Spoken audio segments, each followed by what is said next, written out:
live from just outside of Hartford, Connecticut.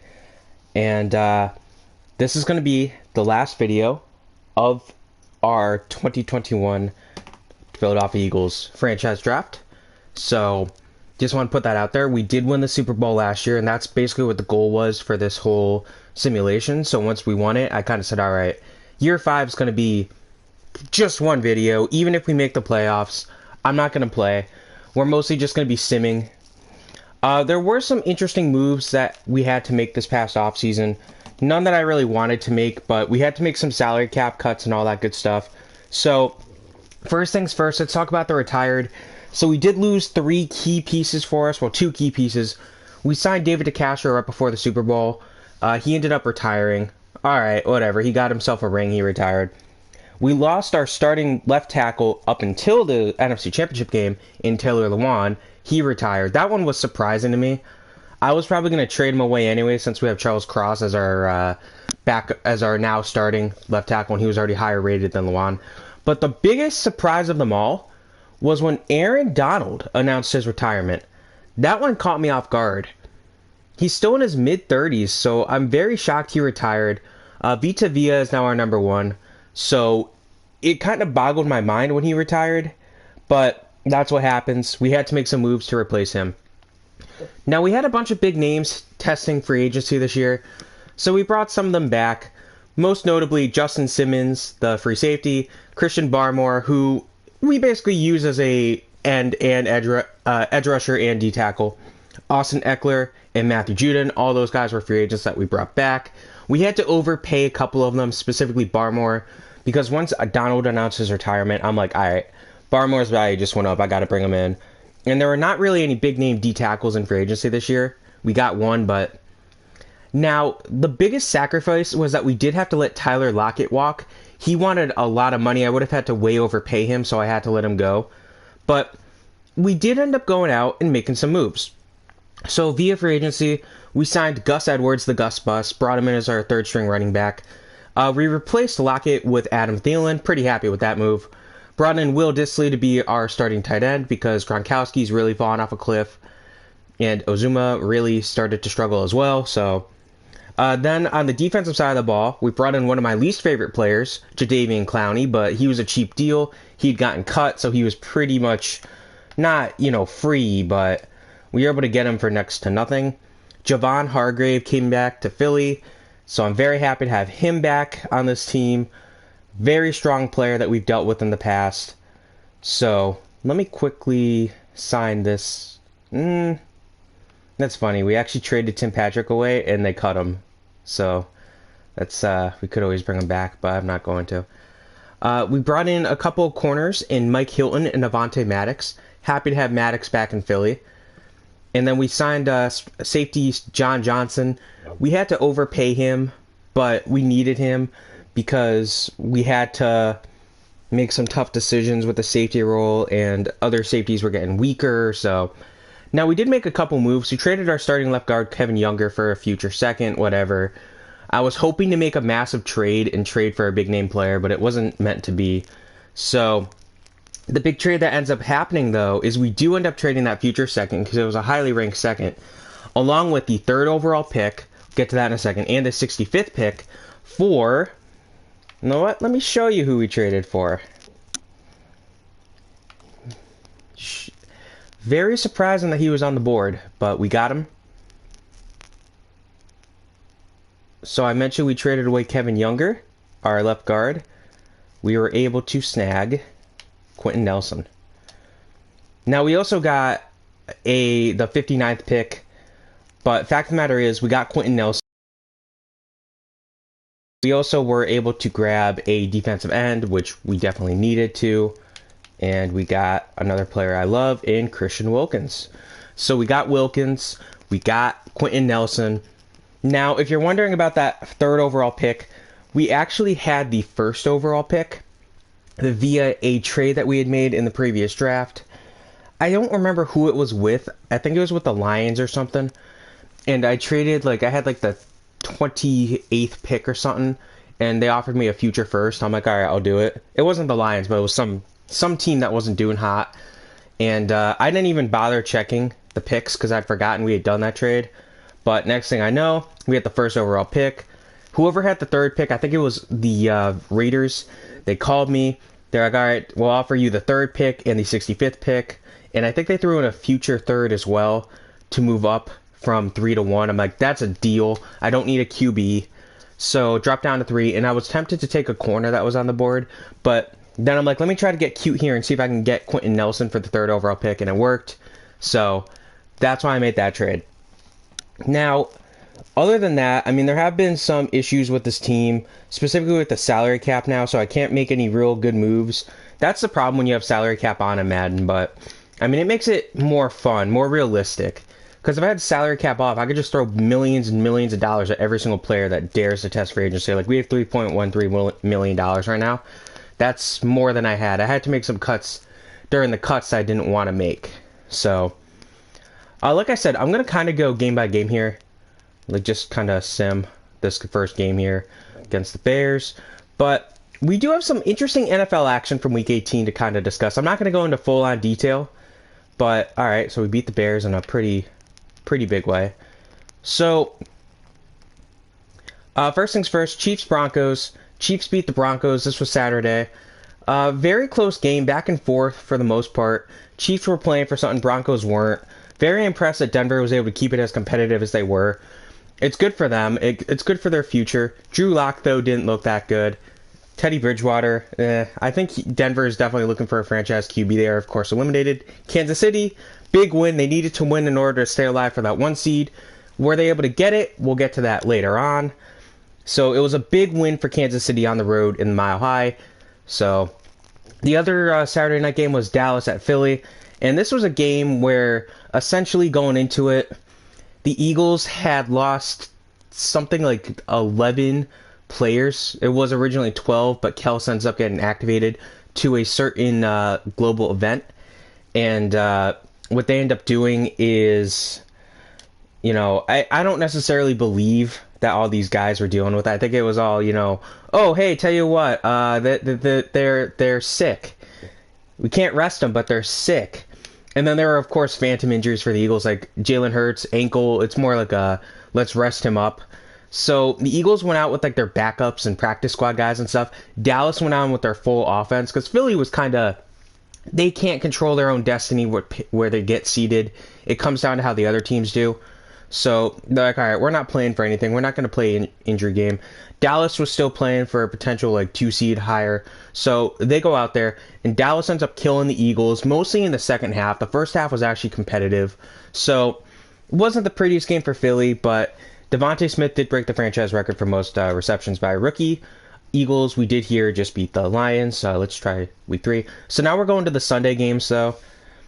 And let me just quickly recap here how this week 3 goes. Can we continue? Nah, we lost to the Las Vegas Raiders. Alright. I mean, it is what it is. We'll sim past the Falcons here. Our kryptonite, although we did sneak past them in the NFC Championship game this past year. So we lost to the Falcons. Our kryptonite strikes again. Not really too surprising.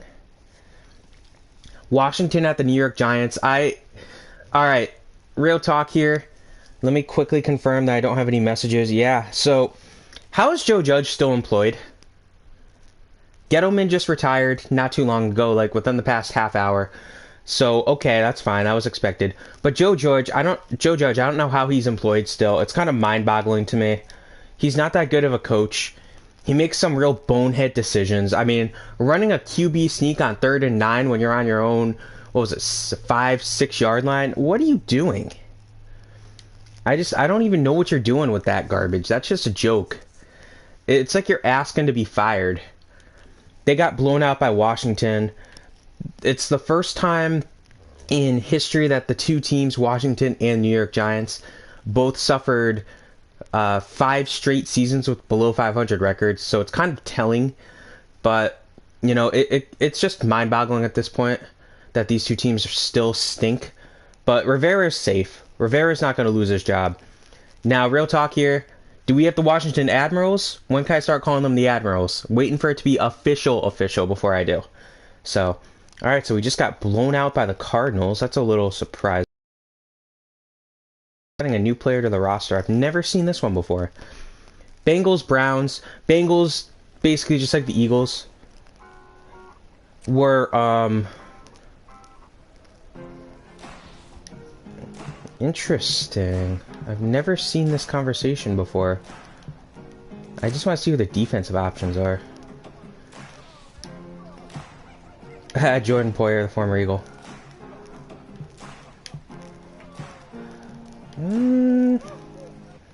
There's some interest here. I don't want to sign him though. I just wanted to see what happened. Interesting. Like I said, I've never seen that option before. Bengals over rest most of their starters. Browns, of course, they were without Baker Mayfield, but they were still playing. Browns would win this game. It wasn't the prettiest game in the world, but they won it. So it's a sad end to the season for Browns fans. They had a hope. I mean, they made it far last year. They almost made it to the AFC Championship game, but I mean, it is what it is. It stinks. Every team has bad games, so that's where you're at. Steelers at Ravens. This was another very good game that went into OT, came down to the wire, and it looked like it could possibly be Roethlisberger's last game. Of course, they needed to win this game in order to stay alive. They beat the Ravens. Ravens, of course, still without Lamar. So it's a lost season for Baltimore. Just like Cleveland, you know, they had high hopes entering the season. But it stinks. Get it. It's a tough season. But Steelers were able to keep it going. TJ Watt tied the all-time single-season sack record, 22.5 sacks. Now, there was always going to be an asterisk by this because he did it in a 17-game season. Strahan, of course, did it in a 16-game season. But as far as I'm concerned, it's tied. I mean, look at baseball. They had the same thing when they advanced the schedule, when they added more games to the schedule. I mean, at some point, you can call it an asterisk and be like, all right, look, it's still, it depends. But at some point, you just got to be like, all right, look, enough is enough. As much as I would love to see someone like Jim Brown play in 2022 and see if he could, you know, hold his record, it's not going to happen. So, Steelers, though, they still needed some help to sneak into the playoffs. A little bit of help. We'll get to that for the last game. So, next, we have the Packers at the Lions, and this was a game where the Packers went out with their starting team. They didn't have Aaron Jones. He was dealing with a knee injury. Again, it seems like a phantom knee injury to me. We had never heard about this knee injury entering the season, or entering the game. At least I didn't hear about it. And it's like, all right, let's see what happens. And Packers, they do start Aaron Rodgers, but they end up benching him. Lions pull off the upset. They kept this game competitive. They kept going. They got some clutch interceptions at the end of the game against Jordan Love. Get the win. Call it a game. Call it a season. You ended the season with only 3 wins. Where'd they go? 3-13-1. But the fact is, you beat the 1 seed. Green Bay had nothing to play for, so where did they really care? I'm surprised that our team right now is 5-7, but you know, big win for Detroit. It's a morale booster. Jaguars, Colts, very surprising indeed. I was not expecting the Jaguars to pull off a huge upset on the Colts, but a lot of people were freaking out because, you know, the Jaguars fans were like, no, you don't win this game. If you win this game, we might not get the top pick. They still got the top pick despite winning this game because Detroit won, but what they did in the process is they knocked out the Colts of the playoffs. That's a very positive thing for them. They needed to do that. That's a huge morale booster. That's very important. You knock out one of your division rivals. Huge win for Jacksonville. Huge loss for Indianapolis. And remember, Indy does not have their first round pick this year. Bears at Vikings. This was another game that nobody was really watching. Vikings defense did step up and make a couple key plays, including a pick 6 from Patrick Peterson. But it wasn't the prettiest game. I mean, the Bears were using Dalton as their quarterback. So, say what you will about Dalton. Both teams eliminated. Both coaches kind of coaching for their jobs. Ironically enough, both coaches were fired earlier in the day. Matt Nagy and Mike Zimmer, both gone, no longer employed by their respective teams. So, interesting, but we'll have to see what happens in the future. I also should have mentioned for Denver that they did fire their head coach. So far we've seen 3 coaches fired. There's a 4th that we'll get to in a minute. So, next game we had was the Titans at the Texans. And this was another interesting one. where it really, the Titans, if they won, they got the 1 seed. If they lost, they got the 2 seed. And the Titans snuck past Houston. Not a pretty win, but a win nonetheless. Close game, won by 3. Derrick Henry did not play. They're hoping he can be back. Now you got an extra week off to rest. So, oh boy, my D tackles keep getting hurt. So, I mean, the Titans, they needed the win. They got it. Tannehill proved to be a good game manager. So, there's that. I'm not expecting to beat the Giants here. If we can pull it off, I'll be happy. We actually might have a shot at making the playoffs. Let's take a peek. Saints at Falcons. This was a game that the Saints, they needed to win and they needed some help to make the playoffs. So at this point, the last spot in the NFC, we actually are somehow at the 7th seed. Okay, interesting. So the Saints and the 49ers were essentially competing for the last spot in the NFC wildcard round. So if the 49ers won, they were in guaranteed. If the 49ers lost and the Saints won, the Saints were in. If the Saints lost, they were eliminated. So it was essentially a win and you're in for the very interesting report that just came out. I'll say in a second. But the Saints needed to win in order to stay alive, and they did just that over the Falcons, division rival Falcons. Very important win, very clutch win. They needed it. Of course, there's still some questions going around with them, and we did see Taysom Hill get hurt, so that's never good, but doesn't appear to be anything major. So while I'm on the topic, 49ers v. the Rams. Rams were still playing for something. 49ers were still playing for something. 49ers were able to sneak past the Rams in OT to clinch themselves a playoff spot. They won the 6th seed. Very important for them. A lot of people were trashing them. Early on in the game, the Rams were killing the Niners. Jimmy Garoppolo was able to rally the troops, so solid game from him. Solid game from the 49ers as a whole. Seahawks at Cardinals. Ugly game for Arizona. A lot of people got their hopes up for Arizona after, you know, essentially they needed this win. They just came off a clutch win against Dallas. Didn't work out for them. They did lose to Seattle. But a win's a win, nevertheless. Jets at Bills. This game was pretty much a blowout, you know, as much as it can be. 17-point victory for the Bills. Jets, nothing to play for. Bills playing for the potential of actually being able to win the AFC East. They won. They held on to the AFC East. So that's what they needed to do. Still, Bills have some concerns entering the playoffs, but Panthers at Buccaneers. I mean, this was another game where the Bucs are essentially just playing for seeding. Panthers are already eliminated. Their head coach, Matt Rule, before the game, they said he's safe. He's not going anywhere. So he just kind of had to not get completely embarrassed. And it was a bit of an embarrassment, 41-17. Bucs were able to just kind of crush the Panthers. So the Bucs were able to hold on and get the 2 seed in the NFC. So we'll see what happens. Then you have the Patriots at the Dolphins. Patriots, once the Bills won, the Patriots were effectively eliminated from winning the AFC East. So the Dolphins, though, when you're playing in Miami and you're the Patriots, it's basically an L. And the Dolphins proved just that. I mean, they had that fake punt. It was a horrible call the Dolphins did where they tried to run it with the punter, and it didn't work. But there was a roughing personal foul, and he hit the punter when he was sliding, so it was an automatic, penalty.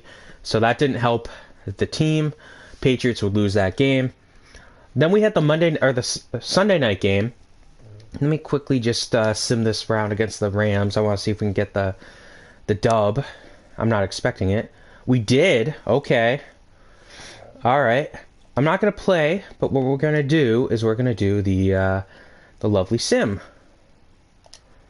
So, why not?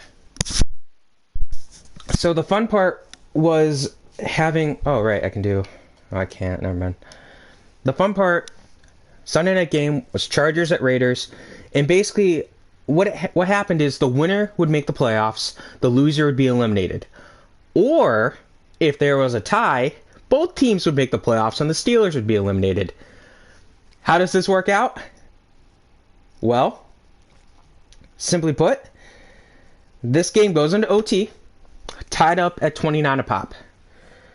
Raiders get the ball first, they drive down the field, get stuffed a little bit, so they have to kick a field goal. Up by 3. Chargers get the ball, they start driving down the field. Very fortunate plays that got them there, including a long 4th down conversion. This game was just so wild. Raiders were killing the Chargers, up by 12. Chargers end up coming back. So it's just kind of mind-boggling that we got to this situation. But they made a huge mistake, the Chargers did, tied up at 32 in overtime.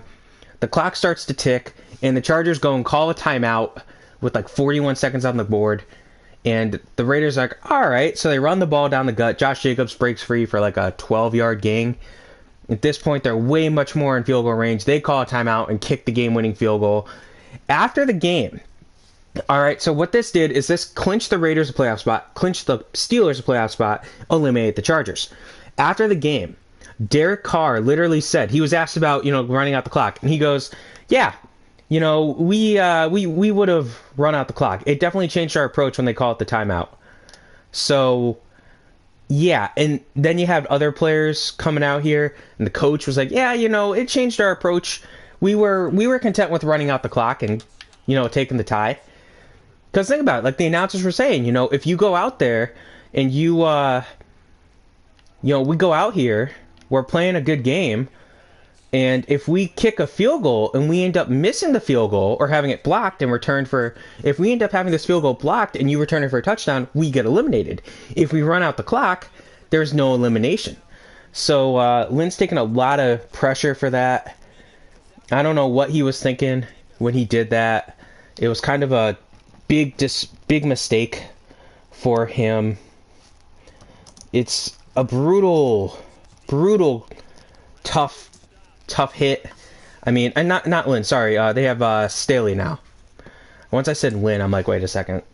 So it's kind of brutal, but you gotta learn. I mean, every coach has a learning curve, and it's unfortunate that his learning curve came at the worst possible time. But we've seen it before with other coaches. I mean, I could write a book about stupid things Doug Peterson did, stupid things Sirianni's done. Every team can do it. Every fan base has their moments they can look at.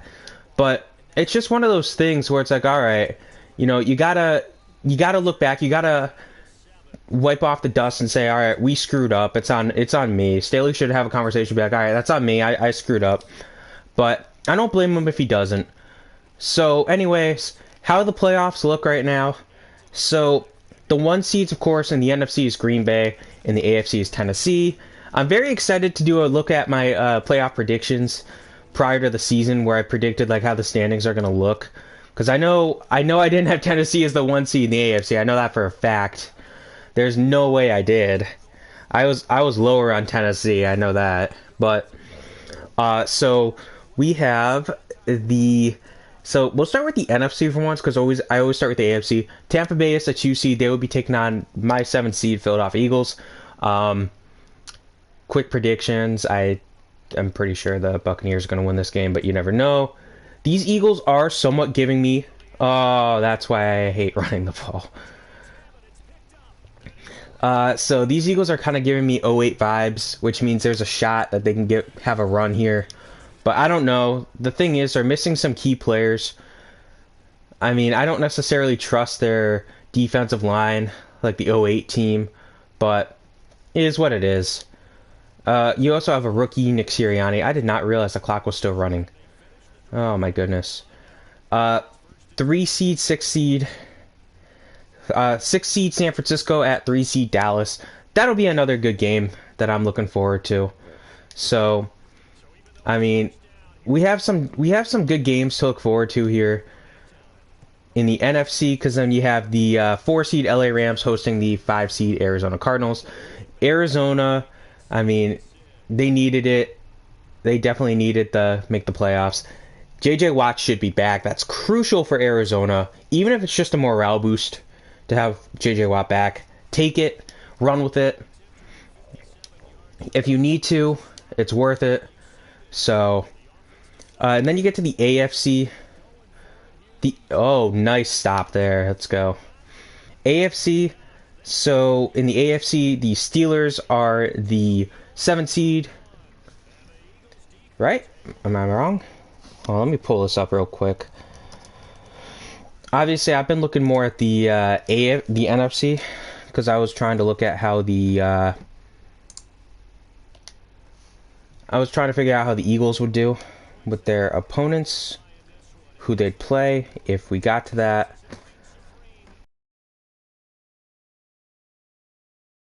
But Nope, we cannot reign supreme here. Oh, well. Yes, so Kansas City, okay, I'm not overthinking it. Pittsburgh is a 7th seed playing at the 2 seed Kansas City. Kansas City's been a hot team recently. I think they're going to be good to go. Roethlisberger's probable last game as an NFL player. Who knows what's going to happen once he retires? He'll be a Hall of Famer, obviously, but other than that, I don't know what's going to come with his career. Then I believe it was the Bills so the Bills, the 3 seed Bills are hosting the 6 seed Patriots. This is big. Obviously, each team took a game from the other one this year, so I don't know who's going to come out on top. The one that the Patriots won was the ugly one in the bad weather. So the Bills realistically won the more important game, like the game that's actually a game, so to speak, like a real NFL game, not a weather-impacted game. So that should be another good one. And then, of course, you have 4 seed Cincinnati playing host to the 5 seed LA Raiders, or LV Raiders. So it's going to be fun.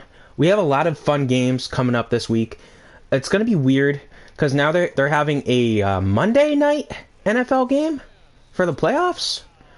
Can't say I was expecting that ever in my lifetime, but here we are. And it is what it is, but they chose the Cowboys game for that, so I mean, it's kind of funny that I'm sorry, they chose the Rams game for that. The Cowboys get the Nickelodeon game.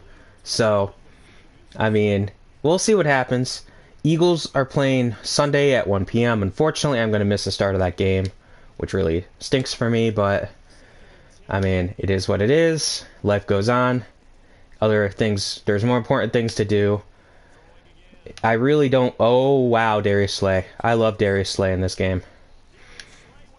So, real quick predictions here if I had to. Just real quick. Buccaneers will beat the Eagles. I'm not going to guarantee it, obviously, but I think the Bucs will beat the Eagles. Bengals v. Raiders will be a good one. I feel like the Bengals are definitely the better team. I think the Bengals will be able to pull off the victory, but it's not going to be the easiest victory in the world because the Raiders are a good team. So it's probably going to go Cincy, though.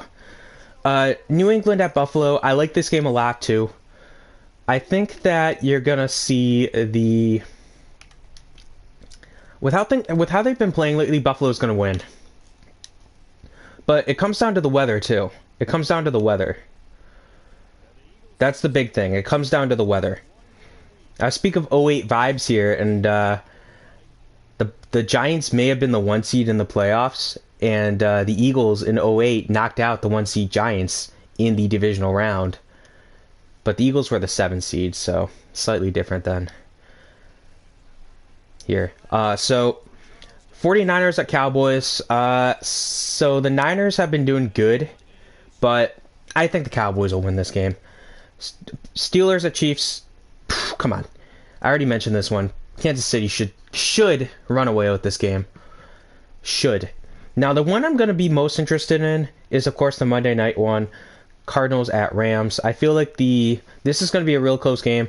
If Cooper Kupp is producing, if the Rams offense is there, they will win this game. If they have a sluggish start, it's going to be a lot closer. I think you're probably going to see the Rams win. Can't guarantee that, obviously, but I think the Rams will win. So it's going to be fun for these playoffs. All right, we'll sim this week. We'll go to the NFC Championship game, see who we're playing against. Glance at the playoff bracket. Oh, we're playing my kryptonite, Atlanta. Yep, just like '08. Although we're the 6th seed, not the 7th seed. Intriguing. Gotta love it. Atlanta's the 2 seed, so they're probably pretty pumped that we knocked out. So what I'm going to do here is I'm just going to advance the week. I'm not even going to worry about playing it. I have a controller down. And we're probably going to be eliminated. Yeah. All right. Well, fact of the matter is, this whole series was fun and all. We're officially done with the series. So if you guys enjoyed this series, let me know. I know towards the middle of it, I started talking about the previous week's NFL games. That was just something to kill some time and kill two birds with one stone, so to speak. So that way, there when I'm doing the weekly or the bi-weekly playoff or standings update, I don't have to discuss every single game. I can go more and discuss players individually. But again, I hope you guys enjoyed this. I hope you guys enjoyed this series. If you did, please let me know. If you didn't, let me know.